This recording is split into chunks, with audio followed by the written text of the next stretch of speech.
there, Bronco fans. Another winning edition here of Bronco Planet. Can you believe it? I still can't believe it. I tell you what, we got new things happening here in the Denver City. New things as a new co-host. Chris Carpenter was a little critical last week, doubted those Broncos, so he's out this week. And we bring in Reggie Rivers. If the Broncos are going to play good ball, we got to bring in good co-hosts. So Reggie, thanks for dropping by. You bet. Thank you. Good to see you. Well, you know what? It has to be a different planet, man. The way these Broncos are winning, it is Bronco Planet. It's been awesome. I tell you what, my voice is not there today. I was screaming in the end zone right there when Tebow brings it across the goal line. So what in the world's happening? What do you think, Reggie? It is, it's remarkable. I have not been drinking the Tebow Kool-aid. From the beginning, I've looked at the way he throws the ball, and I thought, this kid can't be an NFL quarterback. There's no way he can do it. And then he gets in games, and I think, okay, he beat Miami, but that was fluky. 4 minutes, a good play. He can't be an NFL quarterback. They have the good game against the Raiders, and I think, okay, that was a decent game. But then the win over Kansas City, and I was saying yesterday, if this kid pulls it off again, I'm going to have to start drinking the Kool-Aid because he is overturning years and years of what the NFL has studied about the quarterback position.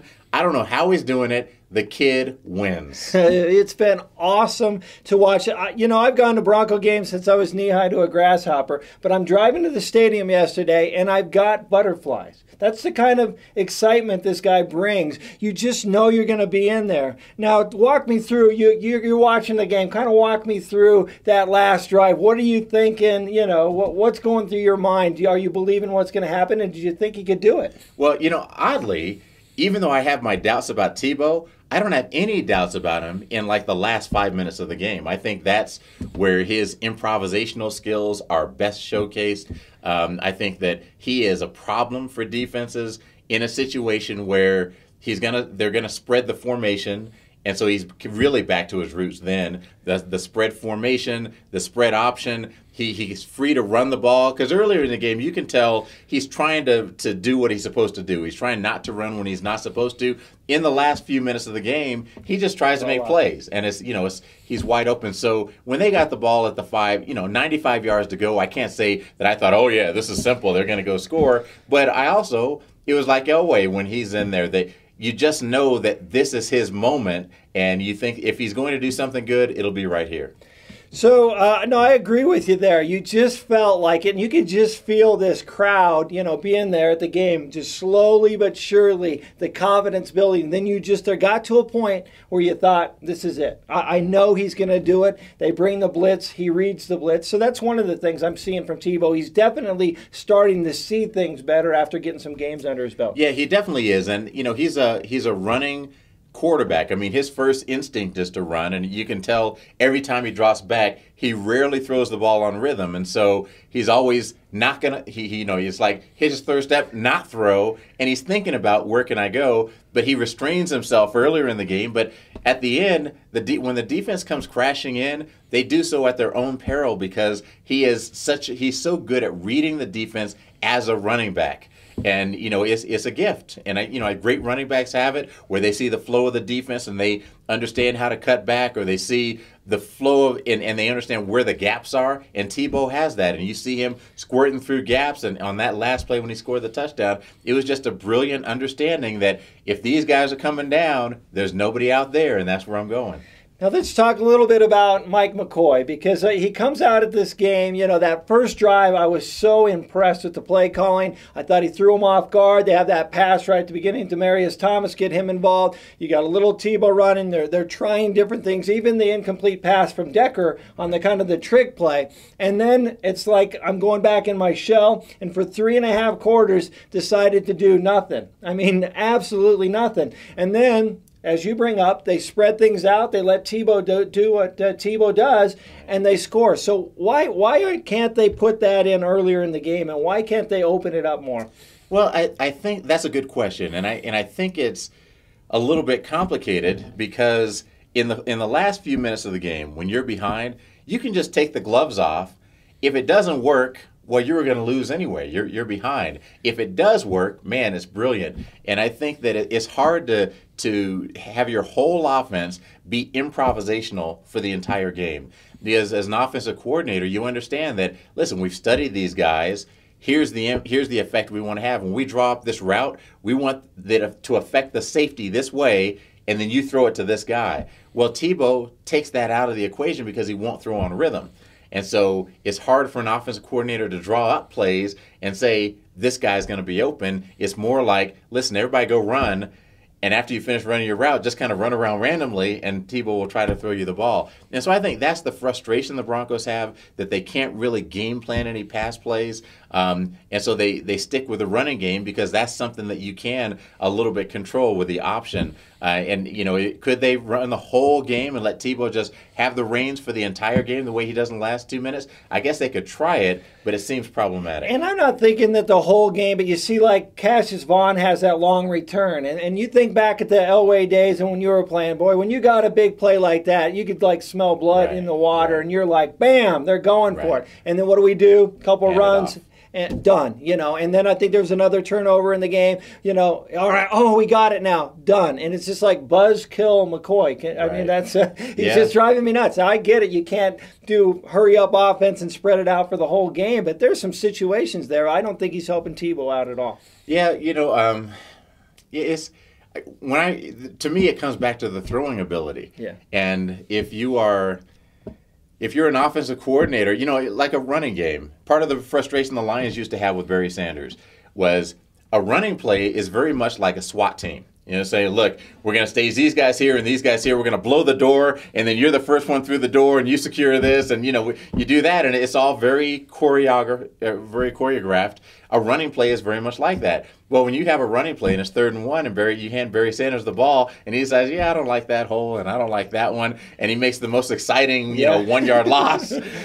So that's why toward the end of his career, they quit putting Barry in short yardage and goal line situations. They would bring another back in. And I think that's the trouble with Tebow. If you say, okay, we just got an interception, now we got to do the quick strike. We got to hit him with something. You can't call a pass play that like the pass he made to Decker. Remember the one that was overthrown? He's just late with the ball. If he throws that ball before Decker makes his break and puts it on the line, that's an amazing play and a brilliant play. But he waits a little bit too long until Decker is actually open, then has to throw the ball, but now he's got to throw it higher because here comes the safety, and it ends up being an overthrow. And I think so Mike McCoy has that struggle of, I want to call this play, but I don't think Tebow can run this play.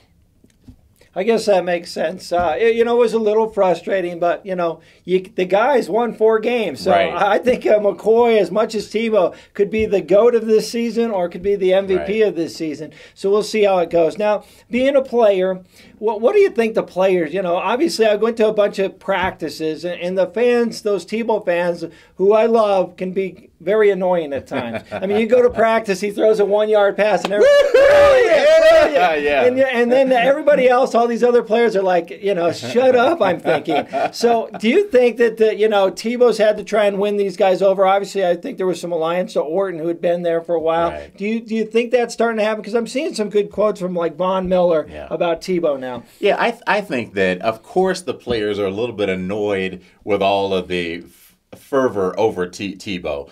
But Tebow as an individual human being, he's hard not to like. He is just a good, humble human being. He doesn't get, it's pretty amazing for him to be as celebrated as he has been for so long that he still kind of has that humility about him. He doesn't get too wrapped up in all that. So I think as a human being, the players like him. And then I played 6 years in the NFL.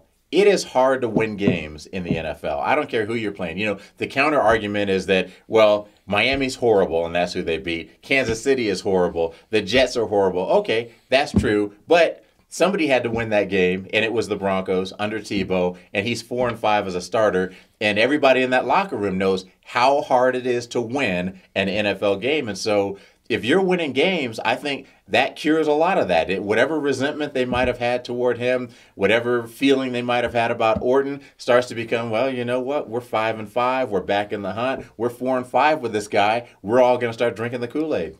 And I'm drinking. 2 pitchers at a time. All right, we're going to talk one more thing about Tebow. I'm going to get your thoughts on. Then we got to move to the defense, who's just, I think, is playing brilliant right now. So I'm going to run some stats by you real quick. So this is Elway's first 8 games against Tebow. You know what? You tell me the stats. You tell me each stat, and I'll tell you if I can guess who it is. Okay. All right. So win-loss, 3-5, 5-3. Well, I know that one. That has to be Tebow. All right. Passing yards, 1,041, 1,281. That's Elway. Incorrect. Tebow actually leading in passing yards. Okay. All right, TD versus interception ratio, 3-10 or 10-4. I know that one. That's Tebow because he's only Tebow, 3-10, 10-4. Wow. All right, next one, rushing yards. And I always thought, John's a scrambler. Right. 92 versus 550. Well, I know that's got to be Tebow. Tebow. And then lastly, rushing touchdowns, 1 and 5. Okay, well, I know that's Tebow, but that's pretty amazing. That's the first, how many games? First 8 games. For Elway and Tebow. You know, people keep comparing him to Elway, and I keep saying, stop doing that. Okay, move over, John. We're going to Canton. Right. Here comes Tebow. You saw it right here. Exactly. John Elway's a Hall of Famer. John Elway, he was a scrambler, but he also had a cannon. And so Tim Tebow. But a cannon, 4 out of 5 games. Exactly. Did a cannon matter? No, it didn't matter. It didn't matter. Here's what I will say about Tebow. He can't throw, and I don't know that that's ever going to change, but somehow he is winning games. So Tim Tebow may change decades of knowledge about the NFL and the quarterback position. There have been so many other running quarterbacks before him who have come and who have failed to make the transition to the pros. You know, Tim Crouch, comes to mind immediately. But Tim Tebow may change the profile of the position. The one thing I hate people saying is, well, he's a quarterback. He's going to get hurt.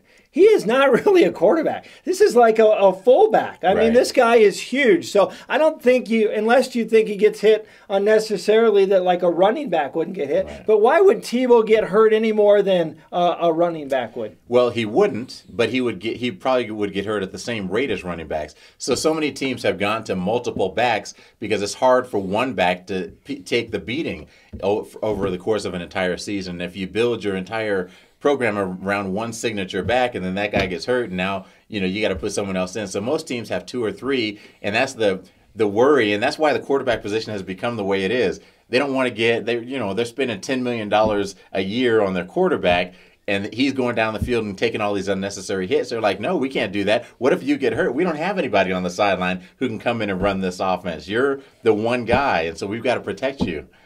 Well, it's I don't know. I'm beside myself, but I'm having 4 out of 5. The time of my life. Exactly. And so it's been great. Speaking of time of my life, it's so fun to watch finally Elvis Dumervil getting better and more healthy and just making an impact. And how about Von Miller? Man, Von Miller is the real deal. And Elvis, he's been getting double teamed every play for the past couple of years. Von, they don't know how to deal with this kid. I mean, he is so quick.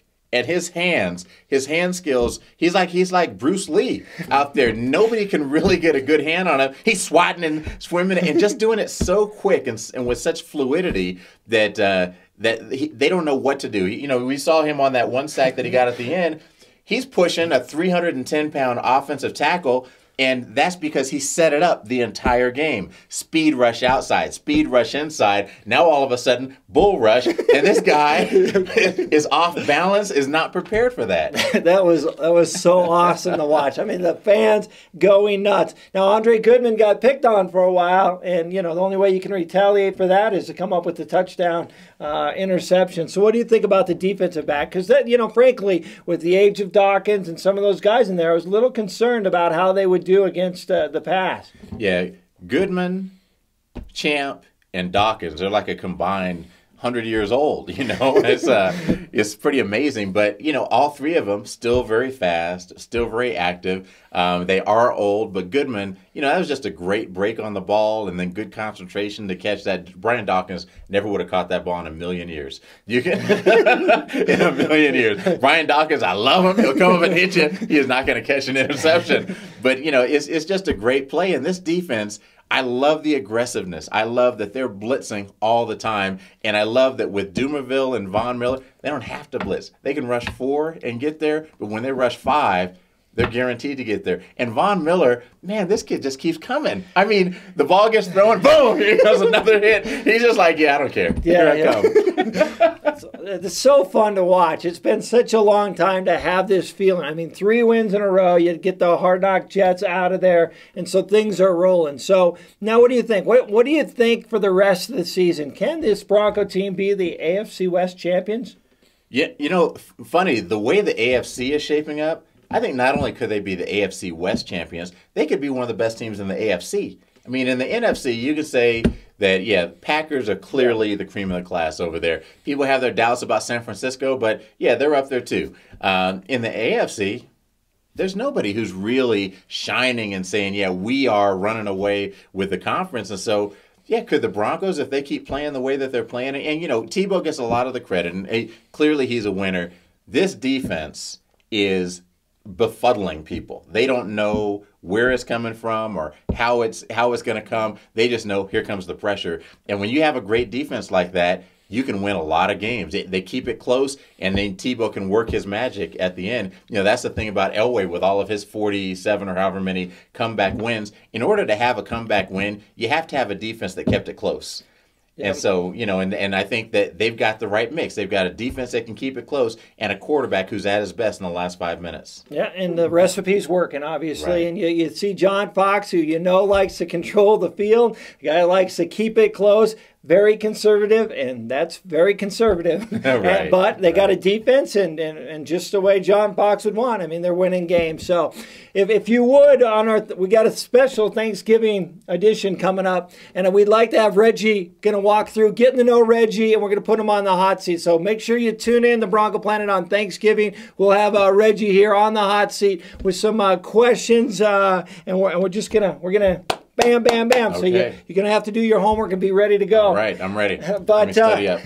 But anyway, in the meantime, you know what, Bronco fans? Every week, everybody says, "We'll wait till they play the Raiders on the road. We'll wait till they play the Chiefs. Wait till they play the Jets." Right. And we're waiting, and Right. they keep winning. So you know where you can catch us? You can catch us at Facebook. You can catch us at Twitter. You can catch us at BroncoPlanet.com. We're everywhere. We got a great YouTube channel. This week we got a Tebow novelty song coming. You're not going to want to miss that. So Reggie, on behalf of Bronco Planet, man, what an honor having you here. Thank you. See you, folks.